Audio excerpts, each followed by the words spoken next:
जब भी हम किसी प्रॉब्लम को फेस करते हैं तो हम उसके एक छोटे से एस्पेक्ट को लेते हैं और उसके बेसिस पे कंक्लूजन्स ड्रॉ करते हैं, और इस वजह से हम किसी प्रॉब्लम के एक एग्जैक्ट सॉल्यूशन तक नहीं पहुंच पाते। ठीक वैसा ही है अभी जो हम सब प्रॉब्लम फेस कर रहे हैं, जो कि कोविड-19 है, उसके साथ भी कुछ ऐसा ही हो रहा है। तो हम सब जानते हैं कि नंबर ऑफ़ केसेस बढ़ते ही जा रहे हैं। जहाँ 10 मई तक 40,000 केस थे, 20 मई तक वो बढ़कर 80,000 हो गए, और आज के डेट में वो 1 लाख से भी ज़्यादा केसेस हैं। पर ये इस प्रॉब्लम का एक छोटा सा एस्पेक्ट है। इस प्रॉब्लम का दूसरा साइड है जो कि न्यूज़ में, मीडिया में नहीं दिखाया जा रहा है, जो कि है नंबर ऑफ़ टेस्ट। अगर हम स्टैटिस्टिक्स की बात करें तो 10 मई तक 10 लाख टेस्ट हुए थे, जिसमें 40,000 केसेस थे, मतलब 4%। वैसे ही 20 मई तक केसेस बढ़कर 80,000 हो गए थे और नंबर ऑफ़ टेस्ट 20 लाख तक हो चुके थे, मतलब वो भी 4%। मतलब अगर हम देखें तो नंबर ऑफ़ केसेस नहीं बढ़ रहे हैं, नंबर ऑफ़ टेस्ट बढ़ रहे हैं, जिसके प्रोपोर्शन में केसेस भी बढ़ रहे हैं। तो दोनों का प्रोपोर्शन सेम ही है, नंबर ऑफ़ टेस्ट और नंबर ऑफ़ केसेस का। तो अब हम नियरली कैलकुलेट करते हैं कि इंडिया में नियरली कितने एक्टिव केसेस हैं अभी। तो बड़ा सिंपल सा कैलकुलेशन है।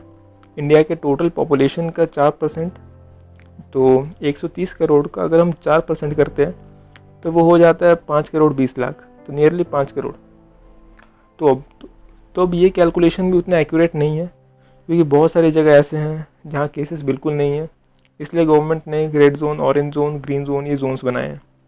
उन 5 करोड़ में से हम 80% हटा देते हैं, जो कि रूरल एरियाज़ हो गए और ऐसे एरियाज़ जहाँ बिल्कुल भी केसेस नहीं है, तो वो हो जाते हैं नियरली 4 करोड़। तो हमारे पास नंबर ऑफ़ केसेस बचे 1 करोड़।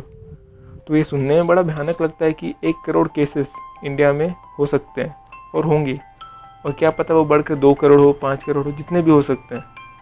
और ये उतनी बुरी बात है भी नहीं, क्योंकि इंडिया का डेथ रेशियो बहुत ही कम है। तो एक डेटा है जिसके हिसाब से यूएस का डेथ रेट है 5.94%, ब्राज़ील का 6.45, स्पेन का 9.97, यूके 14.36 और इंडिया का डेथ रेट है 3.01।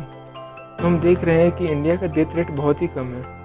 तो अब हम बात करते हैं कि इसका प्रैक्टिकल सोल्यूशन क्या है, क्योंकि लॉकडाउन तो प्रैक्टिकल सोल्यूशन नहीं है, ये हम सब जानते हैं, क्योंकि 2 महीने से देश में लॉकडाउन है और कुछ इम्प्रूवमेंट खास दिखाई नहीं दिया है। तो इस प्रॉब्लम का एक ही सोल्यूशन है, जो कि है हर्ड इम्यूनिटी।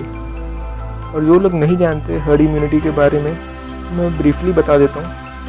तो हर्ड इम्यूनिटी ये होता है कि मान लीजिए किसी एक एरिया में मैक्सिमम पॉपुलेशन जो है वो किसी डिजीज़ से इम्यून है, तो क्या होता है कि वो डिजीज़ और फर्दर स्प्रेड होना ना के बराबर हो जाता है, और जो लोग इम्यून हैं उसे वो डिजीज़ कुछ इफेक्ट नहीं कर सकता। तो एक एग्जांपल लेते हैं। मान लीजिए किसी एरिया के 80% पीपल किसी डिजीज़ से इम्यून है, तो इसका मतलब ये है कि हर 5 में से 4 बंदे इम्यून हैं। तो इसका मतलब कि वो 4 बंदे, जो एक बंदा इम्यून नहीं है, उसको डिजीज़ नहीं फैला सकते हैं, और उन चारों को भी उस डिजीज़ का कोई इफेक्ट नहीं पड़ेगा।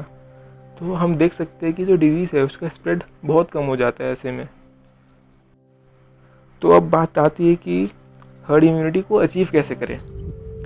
इसके 2 तरीके होते हैं। एक होता है वैक्सीन, जो हमारे कंट्रोल में नहीं है, वो साइंटिस्ट काम कर रहे हैं वैक्सीन के लिए, और दूसरा है नेचुरल इम्यूनिटी। तो हम बात करेंगे नेचुरल इम्यूनिटी की।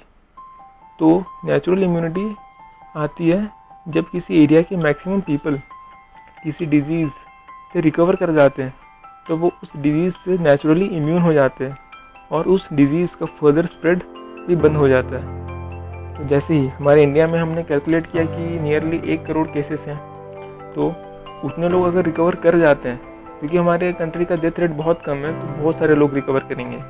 तो प्रैक्टिकली हर्ड इम्यूनिटी अचीव करना इंडिया के लिए पॉसिबल है, जो कि बाकी कंट्रीज़ के लिए नहीं है, क्योंकि वहाँ डेथ रेट्स बहुत ज़्यादा है। और अगर हम बात करते हैं कि इंडिया की डेथ रेट इतनी कम क्यों है, तो उसका एक बड़ा सिंपल सा रीज़न है, क्योंकि हमारे कंट्री का 90% पॉपुलेशन यूथ है, मतलब कि 60 साल से कम उम्र के। तो ये डिजीज़ हमारे कंट्री के लिए उतनी डेडली नहीं है as compare to other countries. तो ये डिजीज़ डेडली उन्हीं के लिए है जो कि बूढ़े लोग हैं और जो ऑलरेडी किसी कंडीशन से सफ़र कर रहे हैं। जैसे कि कोई heart disease, blood pressure, sugar, ऐसी कोई बीमारी। तो रैदर देन लॉकडाउन हमें हर्ड इम्यूनिटी को अचीव करने के बारे में सोचना चाहिए, क्योंकि वही एक प्रैक्टिकल सोल्यूशन है